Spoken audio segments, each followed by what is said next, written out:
Apa itu swamedikasi? Swamedikasi adalah tindakan pengobatan sendiri yang dilakukan oleh individu untuk mengatasi keluhan dan penyakit ringan tanpa harus berkonsultasi langsung dengan tenaga kesehatan seperti dokter dan apoteker. Tindakan ini umumnya dilakukan dengan menggunakan obat-obatan yang dijual bebas di apotek seperti obat tanpa resep, over the counter atau OTC. Waktu dan tempat, waktu 7 Oktober sampai 17 Oktober 2024, tempat Apoteka 24 Matraman. Teknik observasi.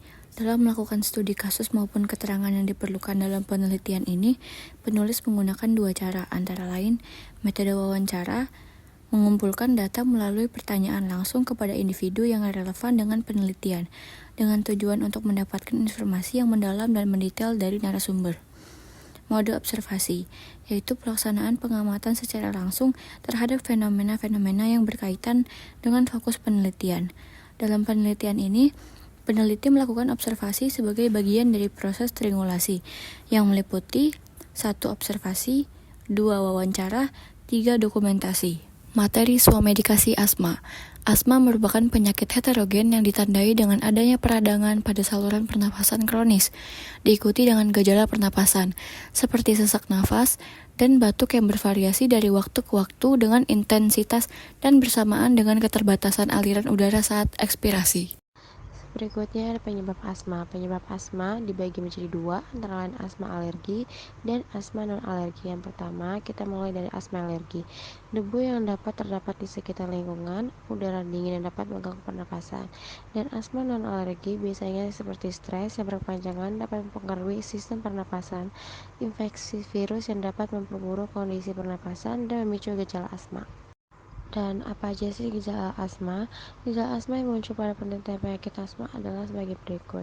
Yang pertama ada sesak napas, batuk, suara napas, wheezing atau mengi, pucat dan lemah.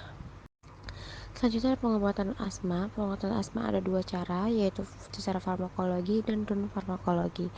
Dan pertama kita akan membahas dari farmakologi, yaitu ada golongan bronkodilator dengan beberapa jenis golongannya seperti statin, yaitu menghambat enzim fosfodiesterase, contohnya kofein, aminofilin, dan teofilin. Yang kedua ada golongan simpatomimetik, yaitu merangsang reseptor beta 1 dan 2, contohnya salbutamol, epinephrine HCl, dan lain-lain.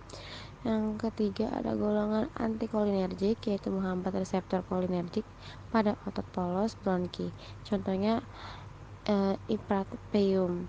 Golongan yang keempat yaitu antihistamin untuk mencegah pelepasan histamin dari mast cell, contohnya kromogligat natrium.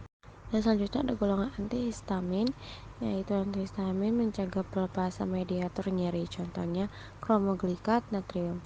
Dan juga ada kortikosteroid mencegah radang dan nyeri, contohnya betamethasone hidrokortisone. Dan juga ada golongan ekspektoran, yaitu bekerja mengatasi produk dahak, contohnya ambroxol. Pengobatan non-farmakologi. A. Senam, salah satu terapi non-farmakologi asma. B. Yoga, dapat membantu meningkatkan fungsi paru-paru dan kualitas hidup. C. Teknik pernafasan Buteyko. D. Latihan relaksasi imajinasi terbimbing, dapat membantu mengurangi frekuensi kekambuhan asma. E. Program rehabilitas paru, dapat mengurangi dispnea dan meningkatkan kebugaran kardiopulmoner. F. Termoplasti bronkial, dapat meningkatkan kualitas hidup, mengurangi eksaserbasi berat. Data pasien. Nama Disha Ayuning Tias, umur 16 tahun, jenis kelamin perempuan, agama Islam, alamat Jalan Howitzer Raya nomor 7. Pengobatan pasien. Pasien selalu mengonsumsi obat yang diberikan oleh rumah sakit karena mengalami keluhan sesak napas yang cukup mengganggu aktivitas sehari-harinya. Ketika pasien tidak menjalani kontrol rutin, dia harus dibawa ke IGD untuk mendapatkan penanganan yang segera. Selain itu, pasien seharusnya meminum obat salbutamol sebanyak 2 kali sehari, tetapi saat ini hanya meminumnya sekali sehari. Untuk pengobatan tambahan, pasien juga menggunakan Ventolin inhaler dengan dosis 200 yang dirasa sangat membantu dalam mengatasi gejala sesak napas yang dialaminya. Berikutnya ada hasil analisis kasus. Dari wawancara pasien tersebut, dia memiliki penyakit asma karena genetik atau keturunan. Gejala-gejala yang dirasakan pasien saat asmanya kambuh adalah sesak napas yang disertakan bunyi dan lelah. Namun pasien tidak merasakan batuk saat gejala tersebut muncul. Cara pasien menangani ketika asmanya kambuh dengan mengonsumsi obat-obatan yang ia sering konsumsi, contohnya Ventolin inhaler dan salbutamol tablet. Namun jika pasien tersebut tidak membawa obatnya, tindakan yang dilakukan dengan memukul atau menepuk leher bagian belakang dengan perlahan, yang bertujuan agar dapat bisa bernapas dengan normal. Pasien seringkali kambuh karena faktor asma alergi dengan debu, asap rokok, udara dingin, dan kelembapan. Pasien mengonsumsi obat-obatan dari berusia 5 tahun dan mulai rutin menggunakan obat-obatan tersebut. Apakah olahraga aman untuk pasien yang mengidap penyakit asma? Jawabannya iya. Pasien mengatakan aman karena olahraga membantu meningkatkan kualitas paru-paru. Namun pasien harus menggunakan obat inhaler terlebih dahulu sebelum melakukan olahraga. Dan pasien juga harus berhati-hati saat berolahraga karena jika tidak akan memicu asmanya kambuh kembali. Yang terakhir ada kesimpulan.